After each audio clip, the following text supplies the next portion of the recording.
तो recently government of India has launched e rupee. तो क्या है ये ई रूपी और कैसे काम करता है? क्या ये डिजिटल करेंसी है या क्रिप्टो करेंसी? इसके क्या ऑब्लिगेशंस हैं, क्या इम्पैक्ट है और क्या बेनिफिट्स हैं? आइए जानते हैं।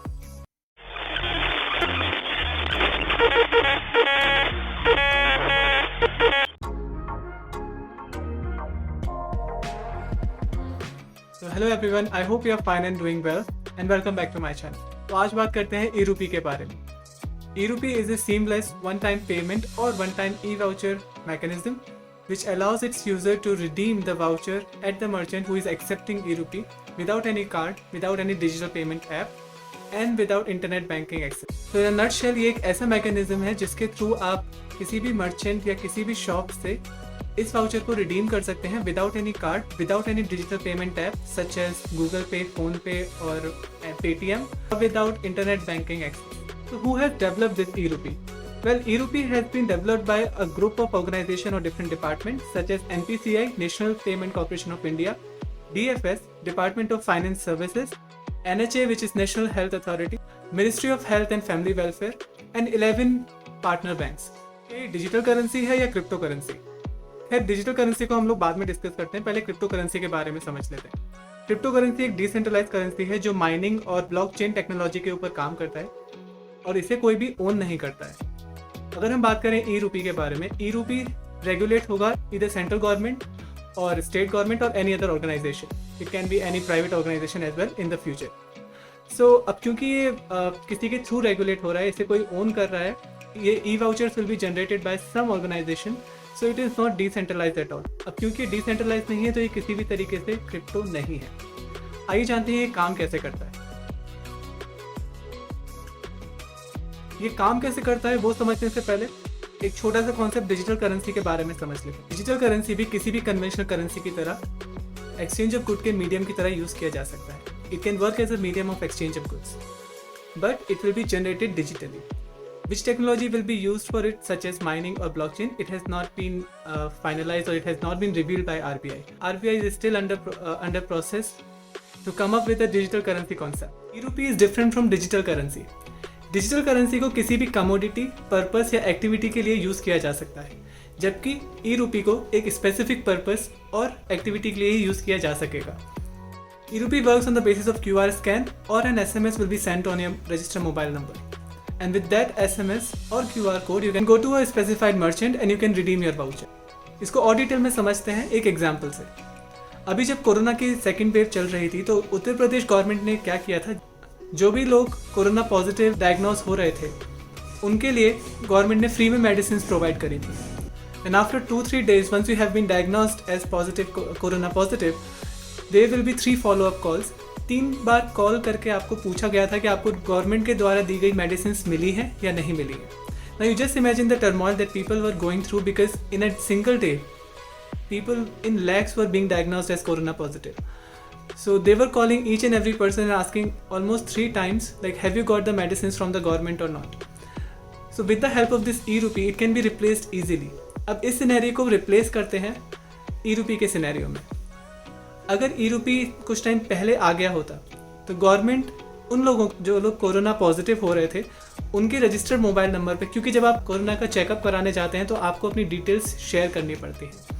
अब क्योंकि आपने अपना नंबर उनको रजिस्टर करवाया है तो आपके रजिस्टर्ड मोबाइल नंबर पर एक QR कोड या फिर एक SMS वो लोग सेंड कर सकते थे.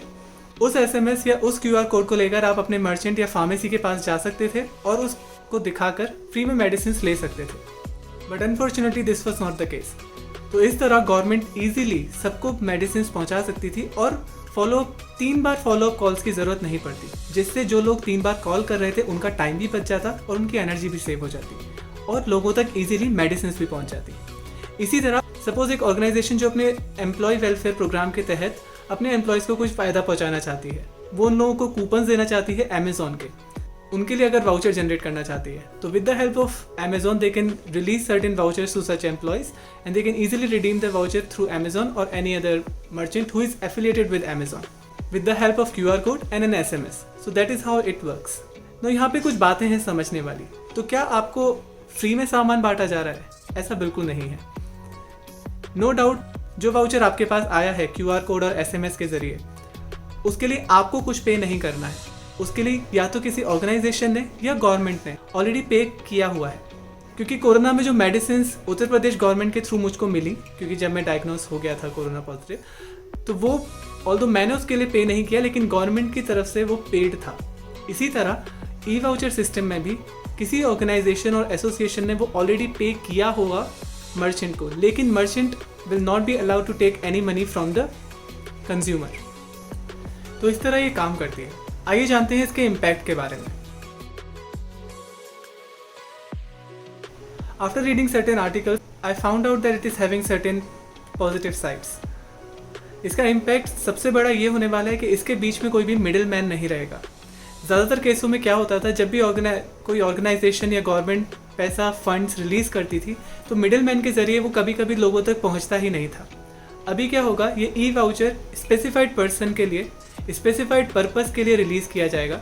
सपोज़ अगर ये मेडिसिन के लिए रिलीज़ किया गया है तो वो सिर्फ मेडिसिन के लिए ही यूज़ हो सकता है, आप उसे फूड या शॉपिंग के लिए यूज़ नहीं कर सकते हैं। उसके अलावा it is good for tracking as well.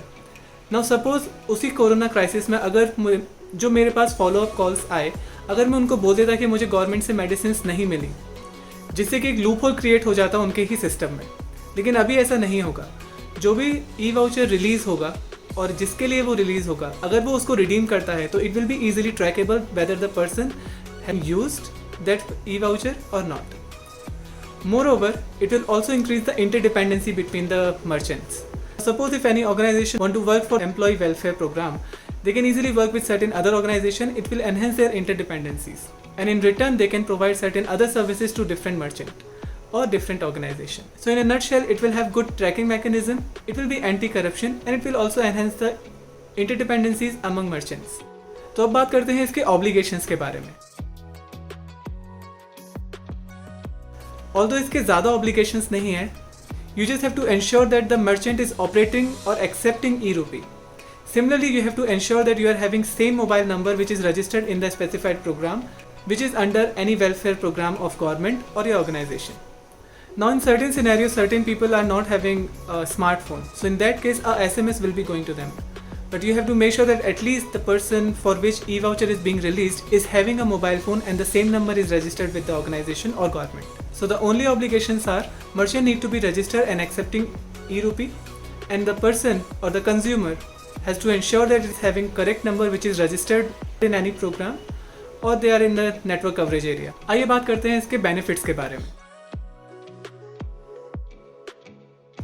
Well benefits और इम्पैक्ट इसके ऑलमोस्ट सेम ही है, क्योंकि ये एंटी करप्टिव है, गुड ट्रैकिंग सिस्टम है और इंटरडिपेंडेंसीज को एनहेंस करता है। उसके अलावा it is going to be just 2 step procedure. SMS और QR code will be sent on your mobile. आपके मोबाइल पर एक QR कोड और SMS सेंड किया जाएगा, जिसको आप जाकर सिर्फ रिडीम कर सकते हैं किसी भी मर्चेंट शॉप से।